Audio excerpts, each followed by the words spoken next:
Ok, bon, je viens de finir le deuxième.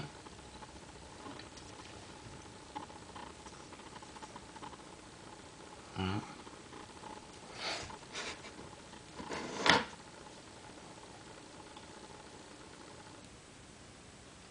Bon, ce que je vais faire, je vais venir tordre un petit peu, tout doucement, pour obtenir une légère courbure, facilité.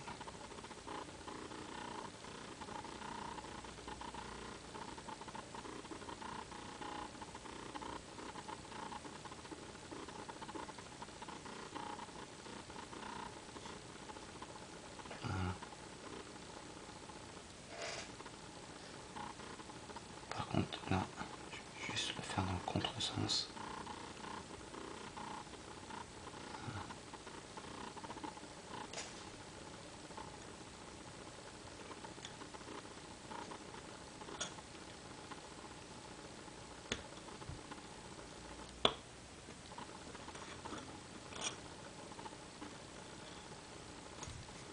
Pile poil. Donc maintenant que tout ça est prêt, ce qu'on va faire dans un deuxième temps,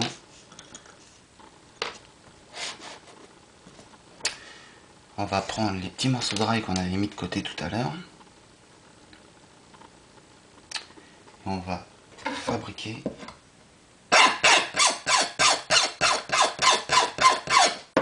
les contre-rails.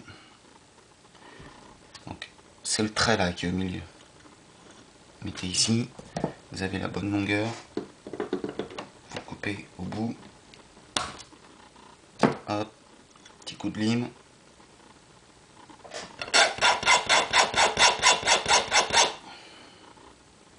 Et maintenant vous prenez les traits qui sont à l'intérieur ici. Alors ils sont légèrement penchés, vous avez juste à remettre le rail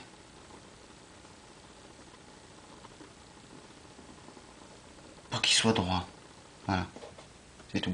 Pas besoin de forcer plus. De l'autre côté, ici, pareil. Voilà. Là vous avez votre contre-rail. D'accord? Alors toujours pareil. Moi je donne un coup de lime là, de chaque côté. Toujours avec un petit angle de 30 degrés à peu près.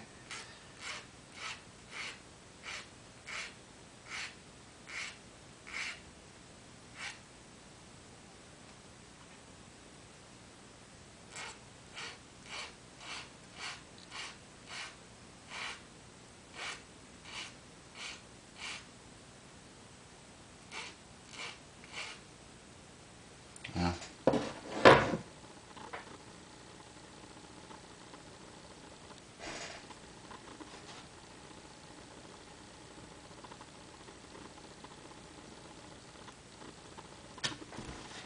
Ça vient à l'intérieur comme ça. Hop. Le deuxième, pareil.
Voilà, à ce stade-là, on a fait peut-être 25% du boulot.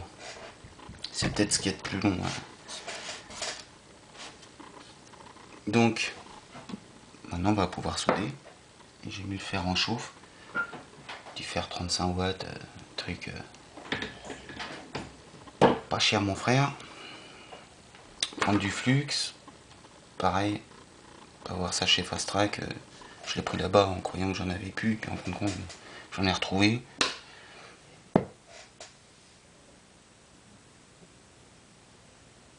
Maintenant, ce qu'on va faire, on va venir en mettre où on va souder.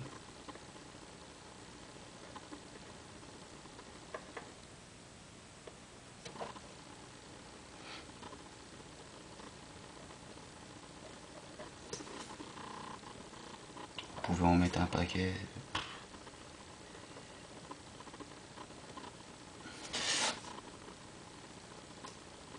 De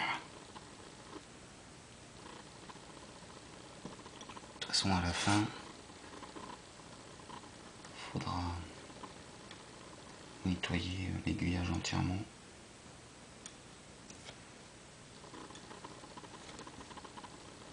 C'est comme il me semble que c'est Greg qui avait dit ça sur le forum, là, et c'est vrai. Que justement, c'est le flux avec le flux qui oxyde le maillechort. Ce qui fait qu'après on a des parties vertes sur le rail. En fait, c'est simplement de l'oxydation avec l'acidité du flux. Donc pour éviter ça, une fois qu'on aura construit l'aiguillage, on passera à la flotte, au gel douche, brosse à dents, puis on y lavera les culottes, quoi. Bon, on va laisser chauffer un petit peu le fer.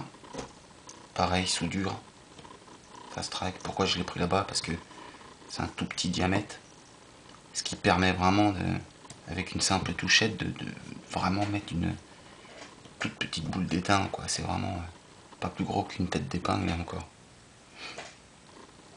Donc voilà la raison de ça. Je l'utilise que pour mes aiguillages par contre. Parce que ça revient vite cher. Pour tout le reste, fil électrique et tout ça, j'utilise de l'étain classique, quoi.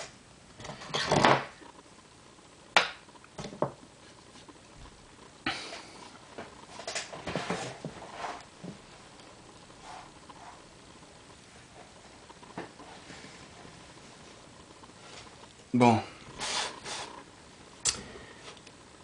c'est parti.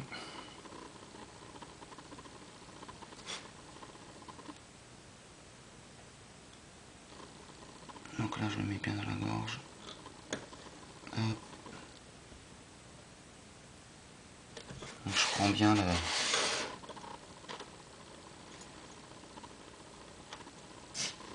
où j'ai les mis là, à la fin, ou le début, comme vous voulez. Je le mets bien ici, là. Il y a une petite marque sur la plaque à lui. Voilà.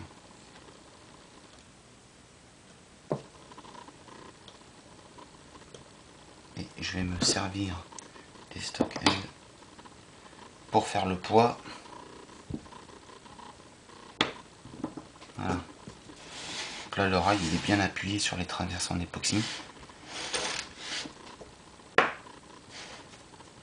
Maintenant,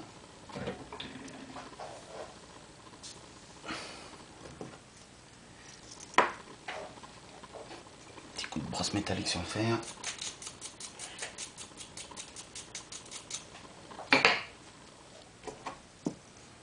Petit coup de soudure. Parce que c'est chaud.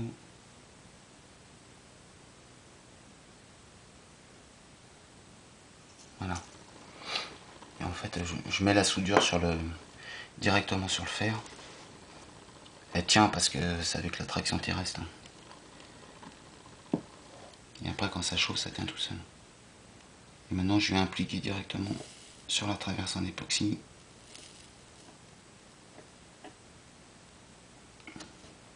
Voilà.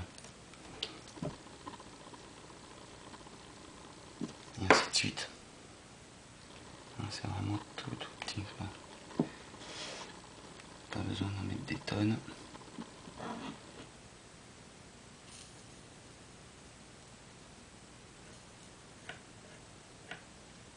Voilà.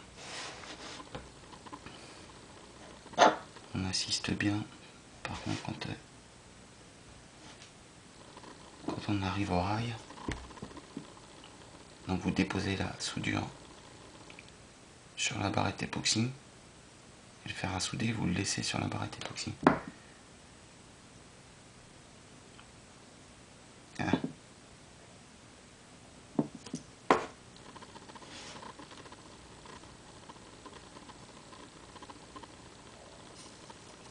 Et quand vous faites ça, la soudure va aller sous le rail. Là j'en ai mis sur le côté du rail, là. Je suis obligé de passer dessus.